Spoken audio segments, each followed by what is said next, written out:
베트남은 지난주 코로나가 재확산될지도 모른다는 소식에 전국이 공포에 휩싸였습니다. 이유인즉슨 한국인 전파자가 베트남에 코로나를 퍼뜨렸다는 소문 때문이었습니다. 상황은 이랬습니다. 한국인 사업가 K씨는 지난 7월 19일 하노이를 입국하여 코로나 PCR 검사에서 음성 판정을 받고 10세일 의무격리 기간을 거친 후 베트남에서의 출정 업무를 봤다고 합니다. 그리고는 나짱과 다낭, 그리고 호찌민시로 이동했고 호찌민시에서 한 달 가까이 머물렀던 것으로 파악되었습니다. K씨는 호찌민시에서는 주로 1군에 있는 마제스틱 호텔에 머물렀습니다. 또한 골프장, 장례식장을 방문했으며 이동수단은 주로 그랩이었다고 합니다. 그렇게 한 달간의 업무를 마친 그는 지난 10월 24일 일본 출장을 위해 도쿄행 비행기에 올랐습니다. 그런데 도쿄 나리타 공항에서 코로나 검사를 실시했는데 양성 판정이 나온 것입니다. 이 소식이 알려지자 60여일 넘게 지역 감염이 없던 호치민 시민들은 2차 감염이 다시 시작되는 것 아니냐며 발칵 뒤집혔고 시민들은 두려움에 떨었습니다. 그가 도쿄로 떠나기 전 호치민시에서 직간접적으로 접촉한 사람들만 약 350명이라 밝혔고 이 소식에 베트남 당국은 멘붕에 빠졌습니다. 이후 베트남 정부는 접촉자들을 모두 찾아내느라 애를 먹었고 이들에 대한 검사 결과는 다행히도 모두 음성으로 판정받았습니다. 그런데 이 소식이 전해지고 나서 베트남 커뮤니티에는 이상한 반응의 댓글들이 올라오기 시작했습니다. 지역사회에 전파되지 않기를 바란다. 일본 테스트기는 믿을 수가 없다. 종종 잘못된 결과가 나옵니다. 일본 공항에 도착할 때마다 사람들은 코로나에 감염되었다고 하는데 다시 한번 철저한 검사를 하면 음성 반응이 나옵니다. 이번에도 다시 음성이 나오길 바랍니다. 나리타 공항은 이전에도 몇 번씩 잘못된 양성 판정을 냈어요. 아마도 일본 신속 진단키트의 정확성이 높지 않은 것 같아요. 일본 공항의 신속 테스트는 그다지 정확하지 않습니다. 라는 등의 반응들이었습니다. 베트남 네티즌들의 말대로 K씨는 재차 진행한 PCR 2차 검사에서는 음성 판정을 받았습니다. 일본의 진단키트 오류로 인해 베트남 당국은 뒤통수를 한 방 맞은 꼴이 되었습니다. 다행이지만 웃지 못할 해프닝으로 사건은 끝났습니다. 그런데 베트남 네티즌들이 이런 반응을 보인 데는 이유가 있었습니다. 이런 일이 처음이 아니었다는 것입니다. 지난 7월 중순에는 다낭에서 100일 가까이 코로나 환자가 없던 베트남이 위기를 맞는 일이 있었습니다. 당시 75세 농업에 종사하던 한 일본인이 호치민 달랏에 머물다가 일본으로 떠났습니다. 이때도 이 일본인은 일본 나리타 공항에서 코로나 진단검사를 실시했는데 결과는 양성이었습니다. 당시에도 이번처럼 호치민과 달랏은 난리가 났고 이 일본인의 접촉자들을 찾아 검사하느라 베트남 당국은 애를 먹었습니다. 역시 베트남 내 접촉자들 모두 음성 결과가 나왔고 이 일본인은 추후 PCR 2차 검사에서 양성이 아닌 음성으로 판정되었습니다. 이때도 일본 진단키트의 오류로 베트남 전역이 공포에 떨어야 했습니다. 예전에 베트남에서 일본 하면 뭐든 최고라는 인식이 자리잡고 있었지만 부정확한 진단키트로 2번씩이나 베트남을 초긴장 상태로 만들어버리면서 일본에 대한 신뢰도는 급속도로 나빠졌습니다. 후진국보다도 못한 코로나 방역법을 내놓고 있는 일본이라 이제 베트남은 일본을 다시 보게 된 상황입니다. 특히 일본의 코로나 진단키트는 못 믿겠다는 반응이 대다수입니다. 베트남인들에게 일본에 대한 인식은 이미 많이 변해가고 있습니다. 이전에는 베트남인들에게 가전제품이나 자동차를 살 때 어느 브랜드를 생각하냐고 물으면 당연히 일본 브랜드를 선호했습니다. 과거 한국에서도 전자제품 하면 소니와 파나소닉 워크맨을 샀던 것처럼 말입니다.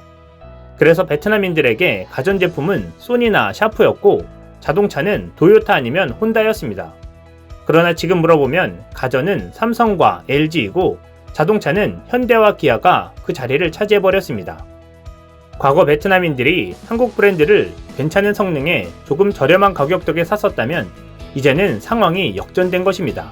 이제 베트남에서도 한국 브랜드는 세계적인 브랜드로 인식되고 있고 일본 브랜드들이 한국 브랜드를 잡기 위해 세일이나 프로모션을 많이 하고 있는 상황인 것입니다. 가전은 말할 것도 없이 삼성과 LG가 독보적이 되었고 자동차도 도요타와 혼다를 밀어내고 현대차가 베트남에서 올해 1위를 차지했습니다. 올해 1월부터 9월까지 브랜드별 자동차 판매 실적을 보면 현대차가 1위, 기아차가 3위입니다. 이 두 개의 한국 브랜드 차가 일본의 7개 브랜드 차의 총 판매량을 넘어선 것입니다. 그나마 일본이 아직까지 자동차에는 큰 자부심을 갖고 있었지만 동남아 지역에서 현대의 급성장으로 밀려나게 된 상황입니다.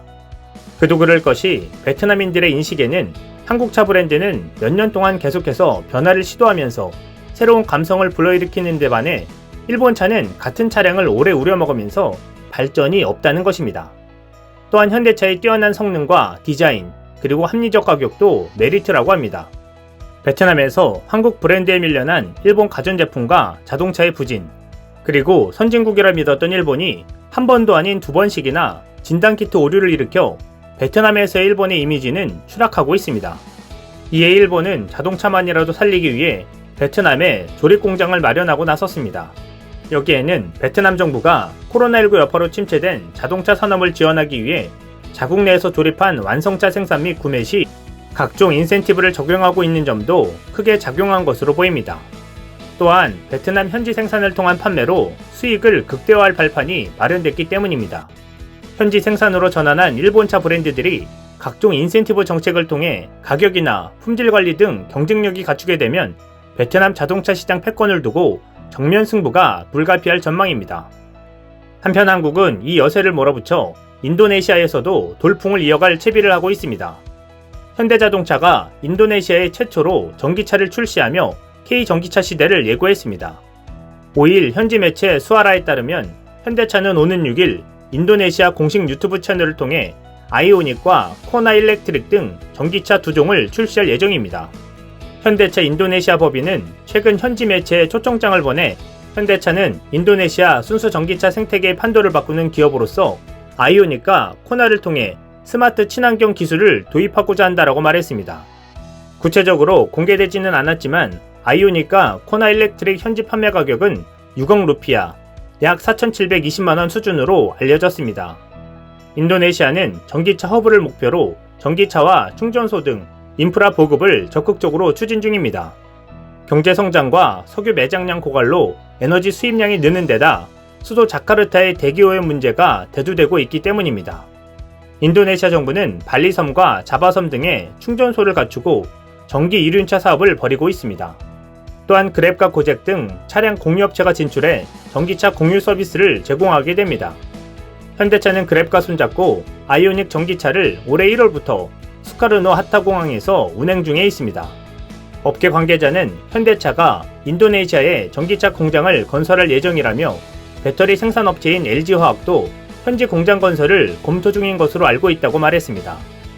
한편 인도네시아 정부는 오는 2022년부터 전기차 생산에 본격적으로 돌입해 2025년 자국에서 생산되는 자동차 중 전기차 생산 비율을 20% 수준까지 끌어올릴 계획이라고 밝혔습니다.